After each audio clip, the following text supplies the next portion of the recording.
tardes, bienvenidos a su programa Desde tu Mirada, 6:05.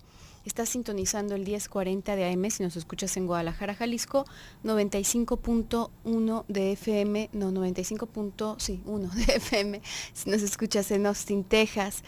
También puede que nos escuches a través de la cadena Cable Radio Network o bien a través de la página www.radiomujer.com.mx. Estamos aquí, como es costumbre, tus psicoanalistas de la radio, José Luis Amarripa y tu servidora Gabriela Maldonado, el día de hoy para abordar el tema de identidad, moda y falso self. ¿Qué tal, José Luis? ¿Cómo estás? Muy bien, Gabriela, comenzando la semana. Comenzando la semana a gusto.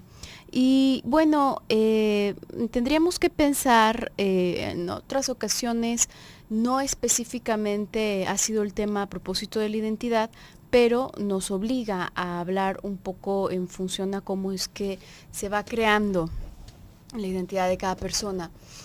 Y definitivamente tiene que ver con identificaciones, tiene que ver con lo que podemos ir recogiendo del mundo que nos rodea, primero de lo más inmediato, por supuesto, que sería la familia, por lo general, y luego en tanto más tengamos acceso a diversos factores de diversas culturas quizás, tendremos también más bagaje que podríamos o no incluir a nuestra identidad. Nosotros nos vamos formando a partir de estos procesos de identificación. Hay ciertas cosas que añoramos para nosotros mismos, que tienen las otras personas, y que luego de un proceso bastante complejo que inicia en una especie de envidia y un deseo que va más bien hacia el intento de robar, todo esto en un proceso psíquico, no necesariamente en concreto, quiero decir actuado, llevado a cabo, pero sí está esta fantasía de tomar lo que es de otros para uno mismo, ¿no? Al principio y luego más adelante, conforme se va complejizando el psiquismo, se va volviendo pues más maduro, esto va a derivar en la posibilidad de tener algo parecido, de tener algo similar a lo de la otra persona, ¿no? Y bueno, es aquí que vamos, hay cosas que nos hacen clic y hay cosas que definitivamente no, y de ahí vamos como poco a poco creando nuestra propia mezcolanza, como un collage de recortes de muchos aspectos, de muchas ideas, de muchas teorías, formas de pensamiento, incluso hasta las cosas más aparentemente superfluas como formas de vestir, etcétera, ¿no? De ahí es que vamos formando y por supuesto, bueno, por lo general se van modificando, no pasan como una copia exacta, sino que se van modificando porque ya mi collage, digamos, mi paquete de aspectos que he recogido de mi entorno es distinto al de todas las otras personas. Entonces necesariamente cada elemento nuevo que yo vaya agregando va a verse modificado, va a verse influenciado por el resto de los aspectos que ya traigo cargando conmigo, ¿no? Básicamente en eso se constituiría una identidad. Podemos ver que está intentando consolidarse la identidad, sobre todo durante la adolescencia, y ahí se ven como muchos golpeteos de un lado para otro, ¿no? El adolescente puede estar comúnmente todavía confundido y puede aparecer a la vista de muchas personas muy drástico. En estos intentos a veces lucen como forzados de encajar en determinado estereotipo, ¿no? Esto es común en el adolescente, pero también puede llegar a observarse en personas adultas, y bueno, ahí ya nos haría pensar en qué tanto puede ser nuestra identidad, algo tan íntimo y algo que tendría que ser tan fundamental, ser demasiado influenciada por la moda y por este falso self, ¿no? Aquí encontraríamos dos caminos, ¿no? Me gusta pensar para los adultos. Todos nosotros difícilmente, más bien me parecería algo casi imposible, vamos a innovar, vamos a crear algo nuevo, más bien la palabra, sería crear algo nuevo. Porque si se fija, todo lo que tiene que ver con la música, la moda, de alguna manera es nacer y renacer, ¿no? Son los mismos elementos que hemos tenido alrededor durante mucho, mucho tiempo. Esto pensando justamente en una identidad, ¿no? Justamente pensando en lo que vendría a ser la moda. Todos nosotros, de alguna manera, tenemos una historia única. No importa que hayamos nacido en la misma familia, no importa que hayamos nacido el mismo día, todos vamos teniendo una historia única dependiendo, bueno, primeramente, ahora sí, de nuestra familia, ¿no? Del momento en el que llegamos a nuestra familia. También ahí hay factores decisivos en nuestro organismo, ¿no? Cómo vamos percibiendo el mundo, cómo se nos va haciendo tal vez más fácil o más difícil aprender, cómo se nos va traduciendo el mundo en estímulos a través de nuestro cuerpo. Y esto, de alguna manera, nos va dando una configuración única que poco a poco se irá añadiendo digamos, como a ciertas escuelas de pensamiento que de una o de otra manera ya están establecidas, que tal vez nosotros ahora sí podríamos llegar a innovar dentro de este tipo de este tipo de instituciones, es muy distinto. Pero pensemos, salud, pensemos, una persona que nace en una familia realmente física, ¿no? En una familia en la que todos hacen deporte, una familia en la que todos están realmente dedicados a una cultura del cuerpo, y luego a esto le vamos sumando, tal vez los padres por lo mismo son personas también muy atléticas. Esto nos lleva a pensar que sus hijos también pueden llegar a tener buenas cualidades atléticas. Este niño, cuando crezca, es muy posible que vaya a seguir el mismo camino. Es muy posible que se vaya a sentir identificado con los deportes, con la competencia, con alguna disciplina en específico, y esto va a ayudar a construir su identidad. Esto no era la identidad del niño. Una vez más nos vamos a encontrar con ese proceso de identificaciones, de cómo vamos viendo a los demás, de cómo también puede intervenir de alguna manera la envidia, y poco a poco esto, junto con la historia propia de cada uno, va a ser una identidad única y específica, no una copia al carbón de nadie más. Esto sería, digamos, como el camino más saludable, más normal. Pues no normal, lo podríamos pensar justamente como el camino más saludable. En otras formas, nos vamos a encontrar con que no es algo que nos acomode a nosotros nuestra personalidad, sino que se ha ido adquiriendo de alguna manera para mezclarnos con el medio ambiente, para sentirnos aceptados, para sentirnos que somos parte de algo. Esto no solamente en una cuestión de aceptación social, sino también de la cualidad para estructurarnos, para crearnos nosotros mismos como personas que nos hayan otorgado nuestros padres y el medio en el que crecíamos. Si ven, no es algo que digamos, bueno, es que de la moda lo que te acomoda, sino que de alguna manera nosotros vamos teniendo la capacidad de forjar nuestra identidad. ¿Sí ve? Claro, recogiendo ciertos aspectos de otras personas que ya estaban establecidas, pero nosotros le vamos dando este giro, nosotros le vamos imprimiendo esta parte de nuestra personalidad. De la otra forma, fíjese cómo cambia toda la estructura, cambia toda la intención en el que solamente es para encajar.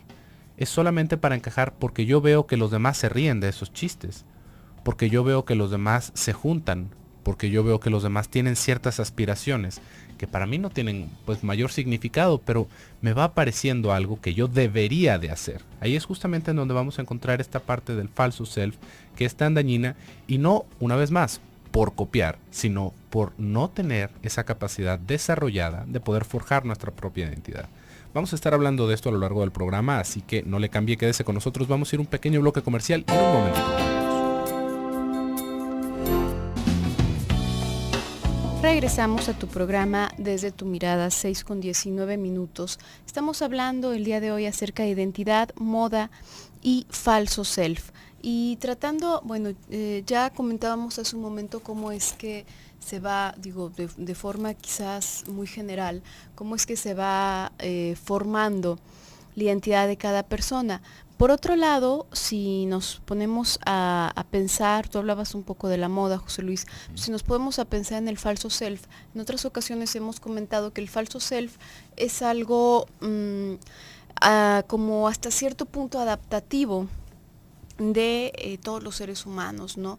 Tiene que ver incluso con cierta prudencia, ¿no? Con cierto saber en donde nos encontramos, de manera que no somos, mientras estamos conviviendo con las personas, no somos una imagen transparente de nuestras pasiones, de nuestras ideas, de nuestras angustias, de todo, ¿no? Sino que vamos filtrando para adaptarnos a determinado medio. Si estamos, por ejemplo, a lo mejor tú estás sumamente contento porque te acaba de llegar una muy buena noticia, pero estás asistiendo al funeral de alguna persona, ¿no? A lo mejor no una persona no muy allegada para ti, sino de algún compañero del trabajo.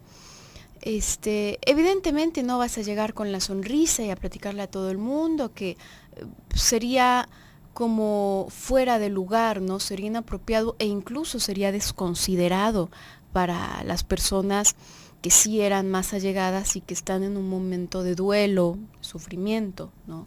Entonces, tiene que ver en el aspecto más sano como con esta modulación de nosotros, que hacemos de nosotros mismos, las más de las veces sin darnos cuenta, es algo que sale ya como en automático, para poder adaptarnos a los distintos medios en donde nos movemos, ¿no? No tenemos el mismo trato con a lo mejor cierto grupo de amigos muy cercanos que con un grupo de conocidos o de personas con las que tenemos un trato más bien a nivel, qué sé yo, puede ser en el trabajo, puede ser el jefe, por ejemplo, se tiene un trato cordial, pero probablemente no es lo mismo, ¿no? No decimos todo lo que pensamos, también lo vamos filtrando. Algunas personas no, pero lo vamos filtrando en función a esta prudencia, ¿no? Y digamos, este sería como el aspecto más saludable del falso self. Sin embargo, también podemos observar que hay personas que no hacen un uso del falso self en este mismo sentido, sino que para ellos es como su única presentación, como que únicamente tuviesen un falso self, un falso yo, y no un yo, y no es que esté filtrando nada, sino que simplemente van como imitando ciertas cosas y se van comportando, por ahí dicen, a donde fueres, haz lo que vieres, ¿no? Entonces, y se van comportando más o menos como por donde los lleva la corriente, sí, también en un intento adaptativo, pero de fondo lo que vemos no son pulsiones, ideas, emociones que están siendo filtradas, sino que de fondo vemos un vacío, vemos un hueco, ¿no? Es como si no hubiera nada realmente, y la urgencia de adaptarse de esa manera no es porque se les vaya a salir algo que no filtrado, sino porque no hay nada absolutamente. Entonces, bueno, para continuar moviéndose, para continuar sobre la marcha, pues se van apegando a lo que ven alrededor. Esto no tiene que ver con ninguna clase de decisión propia, sino que tiene que ver con la forma en la que se ha ido estructurando el psiquismo de las personas, ¿no? Se habla, por ejemplo, de personas border que tienden a comportarse, pueden llegar a pasar por personas pues muy saludables o muy funcionales, en tanto que se pegan a este falso self, pero no hay algo en donde ancle verdaderamente esa creencia o esa forma de ser o esas ideas de las que hablan, porque de fondo no hay nada donde anclarse, ¿no? Entonces, ahí podemos estar presenciando un aspecto más bien patológico de una persona, y no es nada raro, digamos, si la idea es irse apegando a lo que hay en el momento. La moda puede fácilmente convertirse justamente en como en esta pista, ¿no? De para dónde nos tenemos que ir. De pronto vemos personas que procuran tener todo hasta la casa, ¿no? No nada más su imagen personal, sino la casa, todo de cierta manera, para que entonces las personas crean que es intelectual, o que es rico, o que es rica, y de verdad se gastan comprando, por ejemplo, coches carísimos cuando no hay que lo sustente. Uh-huh. Y fíjate, Gaby, nos está llegando un WhatsApp. Le recuerdo, el número es 333-822-3208 para que usted participe con nosotros. Nos está diciendo alguien de forma anónima: tengo 43 años, nunca le di importancia a tener un hermoso cuerpo, sino a desarrollar valores humanos. Mis dos parejas me han dejado por mujeres exuberantes, mujeres que han gastado miles en mejorar su físico. Me siento totalmente desilusionada, siento que perdí el tiempo, que fui una tonta. Es innegable la importancia que los hombres le dan al físico y a la juventud. Siento que de aquí en adelante los hombres ya no me deben interesar. Bueno, una situación difícil la que tú estás pasando, anónima. Esto también me hace pensar justamente con el tema que estamos hablando ahora, ¿no? Fíjese cómo nosotros podemos intentar establecer una identidad alrededor de algo en específico, ¿no? Por ejemplo, tú nos estás hablando de formar valores humanos, ¿no? Como si estuviera contrapuesto con un cuidado físico. Esto es una cosa bastante importante, ¿no? ¿Por qué? Porque tal vez esta experiencia que tú has tenido con estas últimas parejas ha sido definitivamente debe ser algo difícil para ti de superar, pero vamos pensando en dónde se va poniendo el énfasis, ¿no? Tú vas poniendo el énfasis en que este abandono o ese rompimiento fue justamente por un cuerpo hermoso, ¿no? Entonces, ahí uno tendría que pensar como si fuera una competencia, ¿no? Me parece más bien que lo que tú estás postulando al decirlo de esta forma es como si hubiera una competencia entre una calidad humana, una formación con valores y un cuerpo exuberante. ¿Cómo podría haber sido esa búsqueda con la cual tú te topas, aunque tú vas entendiendo que tu vida fue girando alrededor de encontrar esos valores? ¿Cómo es que te acabas emparentando con alguien que le da esta importancia? Así como tú la vas percibiendo, exagerada a la parte física, como para que una cosa pese más que la otra.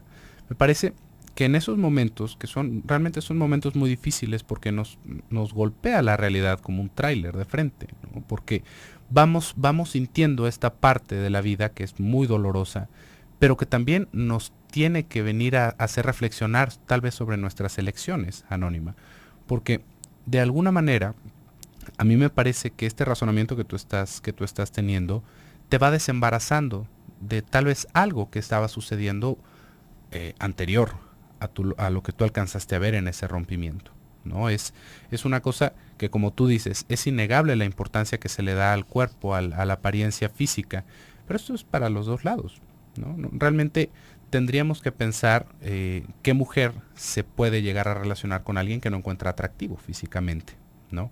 Podríamos darnos cuenta que, bueno, tal vez están estas personas que encuentran a la pareja muy, muy divertida, que hay muchas otras cosas que han vivido juntos, que tal vez no quiere decir que no sea la persona más atractiva del mundo, pero ahí tendríamos que entender en dónde está puesto el deseo de la pareja. ¿Sí ves?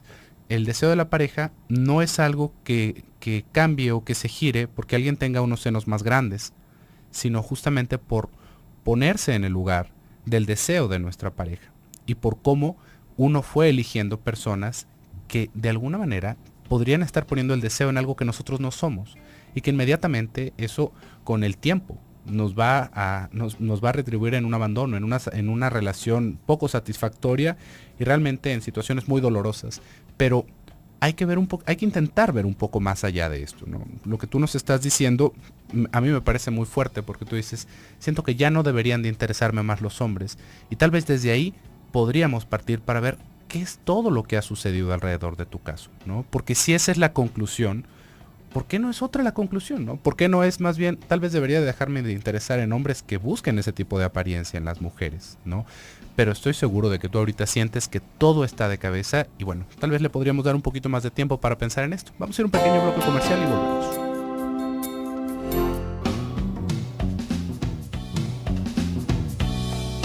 Regresamos a tu programa Desde tu Mirada, 6:34. Estamos hablando el día de hoy acerca de identidad, moda y falso self. Y bueno, retomando una participación que teníamos el bloque pasado, ella nos está haciendo favor de compartirnos más de su experiencia y ella nos comenta, no me abandoné, soy delgada pero no exuberante. Tiene razón, un tiempo utilicé fajas y postizos. Me tengo que mostrar como soy para no dar una imagen de lo que no tengo y de lo que no soy. Muchas gracias. Entiendo que atraje a alguien que se fijó en un cuerpo irreal. Yo me enamoré y ahora estoy sufriendo. Sé que esto pronto pasará. Muchas gracias.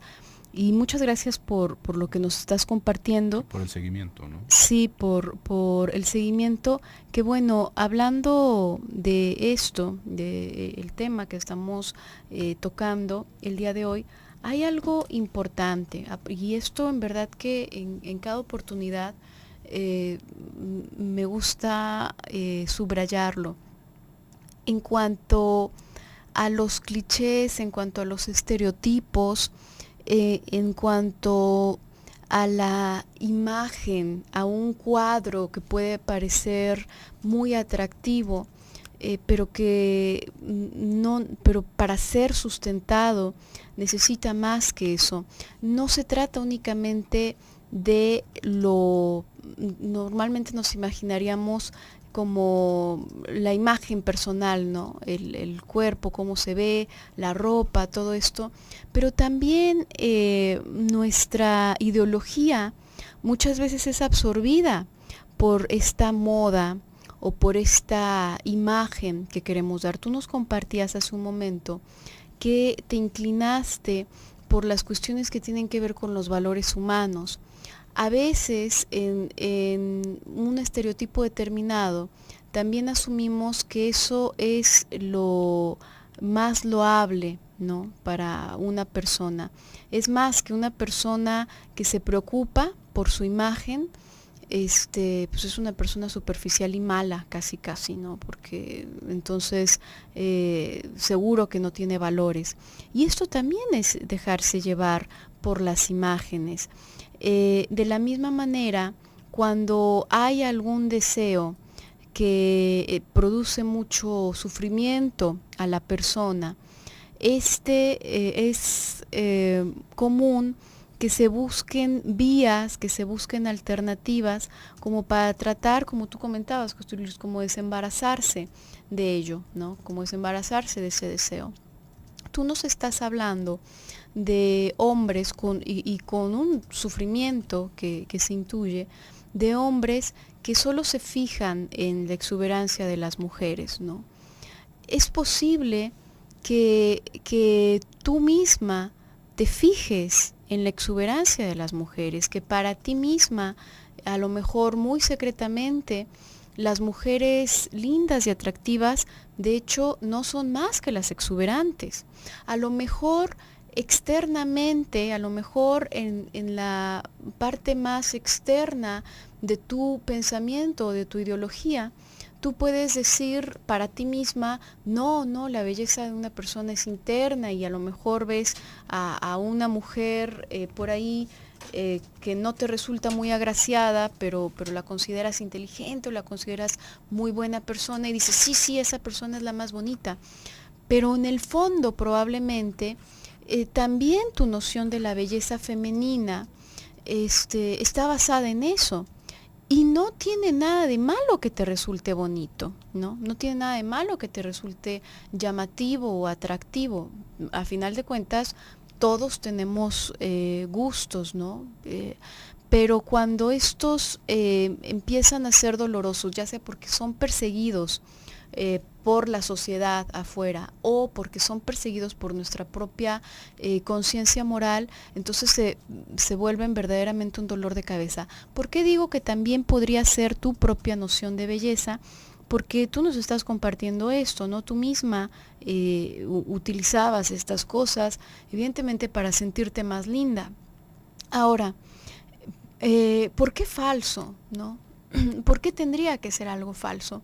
Si en la medida en la que podemos reconocer nuestro deseo y hacia dónde se dirige sin perseguirnos por ello, perseguirnos me refiero como castigarnos por ello,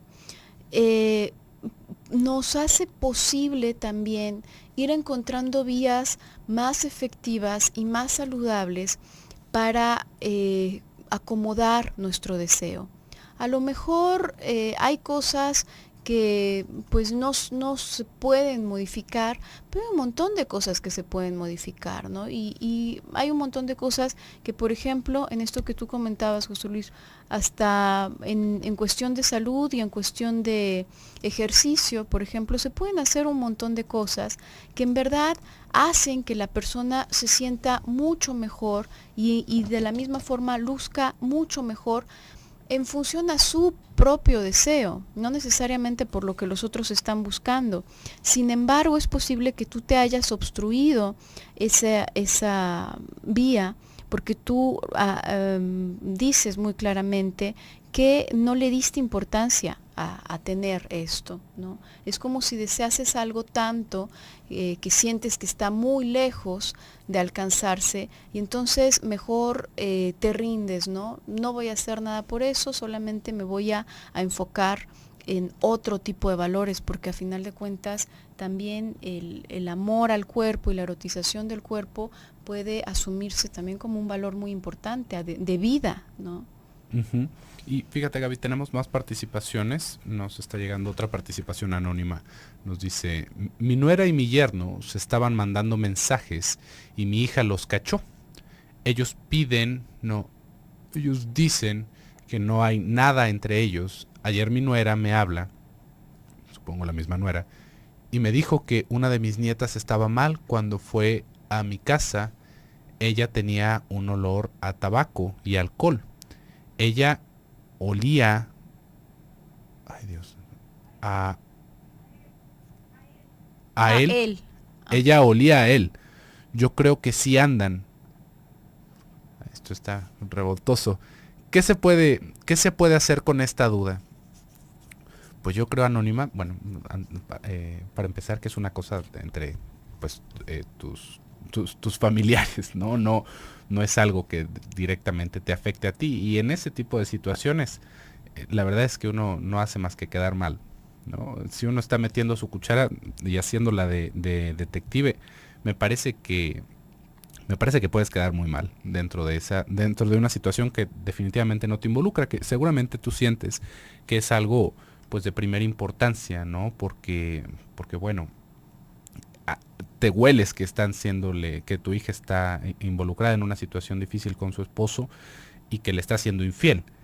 Pero bueno, esto es algo que definitivamente tu hija tendría que abordar, no tú, ¿no? ¿Cuál es la duda ahí?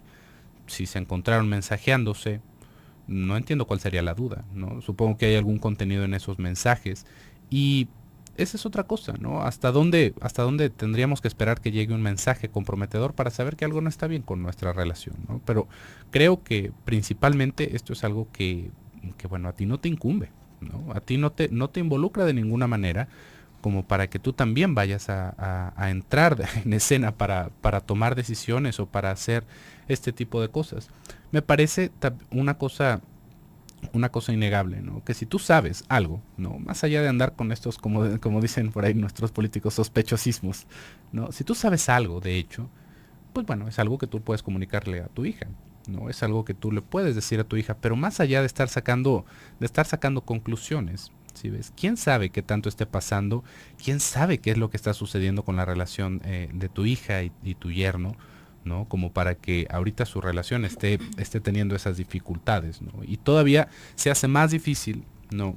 Si se pone bajo la lupa de la familia, ¿no? ¿no? Esto es algo que yo creo que ellos deberían de resolver, y que si tú te involucras demasiado y se empieza a hacer algo demasiado público, es algo que también puede llegar a lastimar demasiado a tu hija. Si ves cuando este tipo de situaciones de infidelidad, si eso es lo que está sucediendo, van apareciendo en la casa, a veces se nos va olvidando como un factor como de la vergüenza que puede llegar a sentir la persona, una de las personas que está involucrada en esta situación. Si ves como que se le vaya a señalar como que es una tonta, que se le vaya a señalar como algún pasguato, ¿no? Alguien que no se dio cuenta de las cosas en tiempo y que todos le estábamos diciendo, ¿no? Y esto ya es un sufrimiento añadido que me parece que le puedes ahorrar a tu hija, ¿no? Si tú le puedes si tú le puedes aconsejar, si tú la puedes realmente contener en esa situación que ahorita está pasando, bueno, por supuesto que tú eres su madre y que deberías de hacerlo.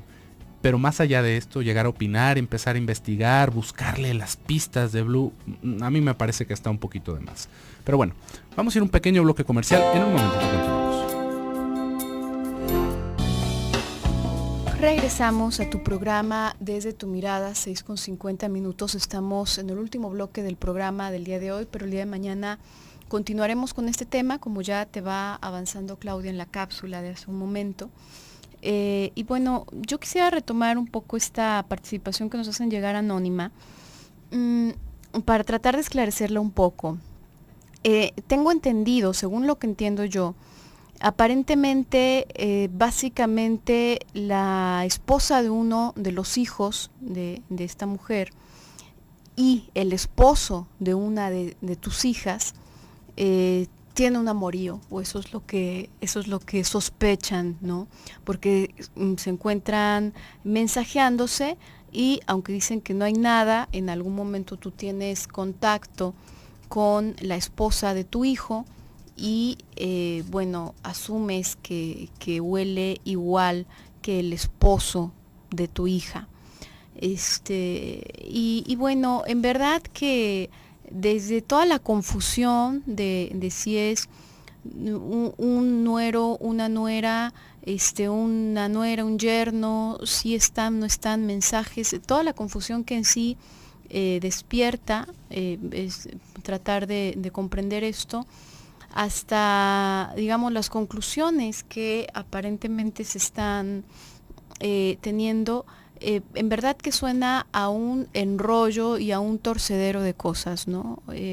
Aquí creo que, y quisiera también poder relacionarlo un poco con el tema que estamos hablando, porque va más allá de una cuestión de imagen, ¿no? Y de moda y punto, y cómo nos vemos y qué nos gusta.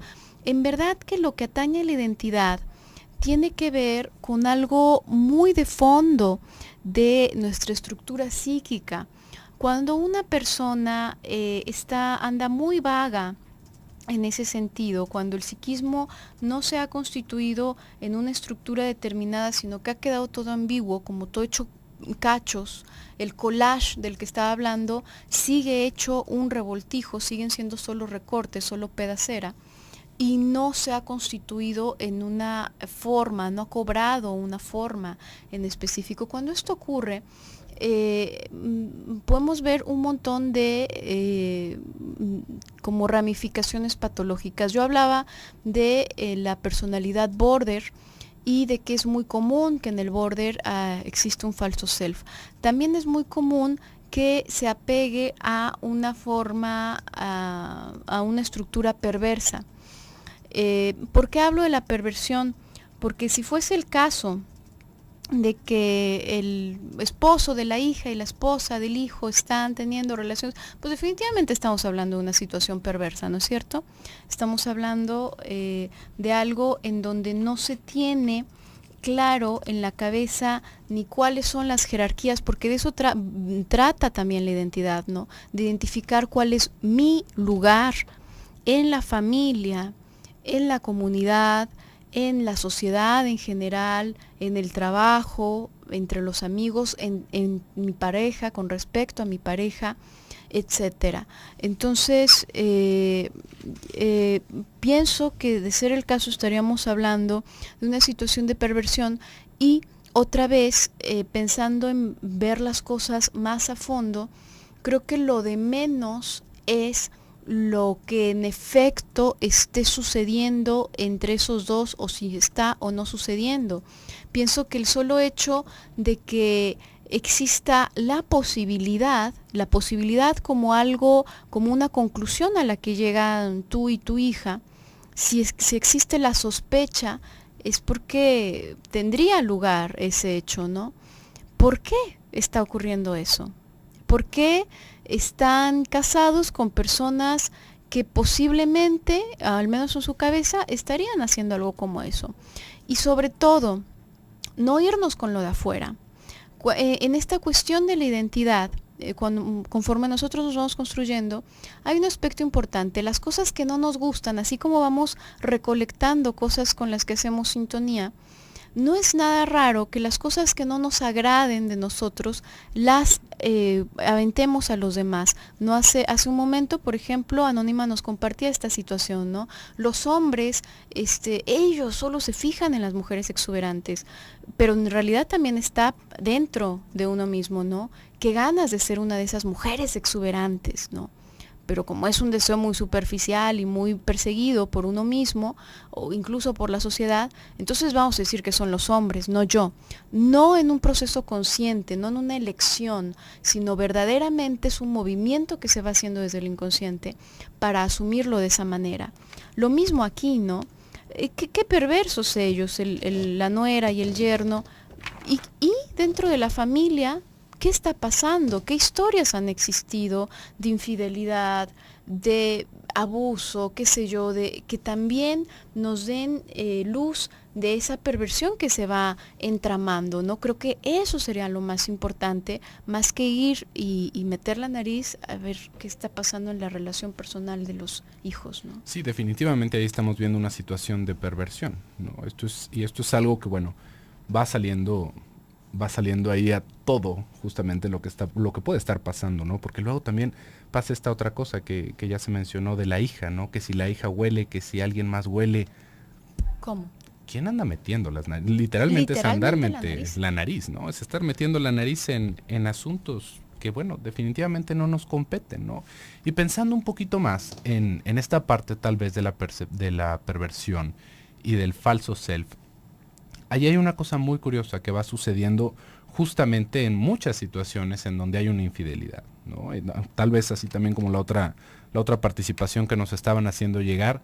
Es curioso cómo hay personas que se van haciendo toda una identidad falsa y nosotros pensamos que lo hacen por mentirnos.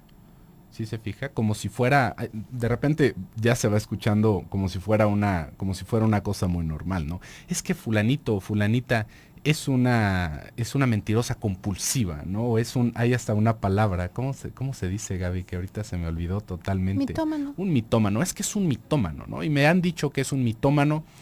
Y muchas veces lo que estamos viendo realmente es toda una formación de identidad falsa alrededor de una persona perversa. Porque cuando estamos hablando del falso self, tendríamos que remitirnos justamente a las ideas de Blecher, ¿no? A las ideas de Blecher y a las ideas de Winnicott, también lo podríamos agarrar desde ahí, pero en cómo una personalidad ambigua se tiene que forjar un falso self. ¿Por qué? Porque no está la capacidad, no está la posibilidad de hacer una identidad real, sino que simplemente se van tomando piezas que vamos viendo alrededor, que la persona va entendiendo como compatibles o como socialmente aceptadas. Esto va para ambos lados.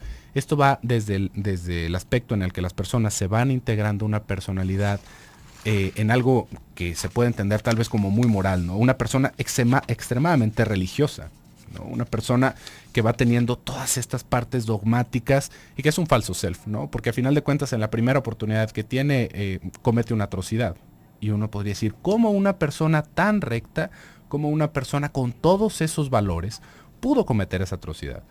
Pues bueno, cuando tenemos una paradoja enfrente, es la realidad de cabeza riéndose de nosotros. Una persona con esos valores morales no puede cometer una atrocidad de esas. Luego entonces, no era una persona con valores, ¿sí ve? Sino que era más bien una formación falsa.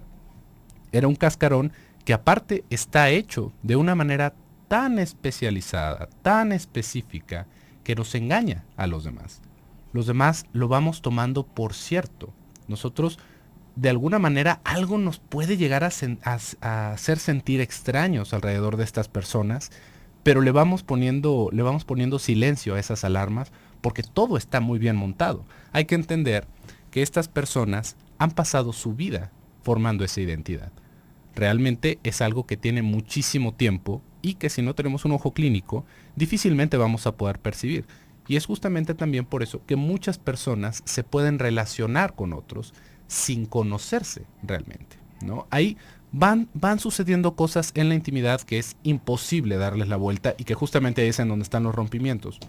Pero tendríamos que entender que todo esto que tiene que ver con el falso self y con este guardar las apariencias, también puede guardar esta parte perversa de la personalidad, y no como una mentira, sino justamente como una manera de subsistir en nuestro mundo. El día de mañana vamos a continuar con este tema, así que no se olvide de sintonizarnos en punto de las 6. Por el día de hoy se nos ha terminado el tiempo. Yo me despido, soy José Luis Amarripa. Yo soy Gabriela Maldonado, hasta pronto.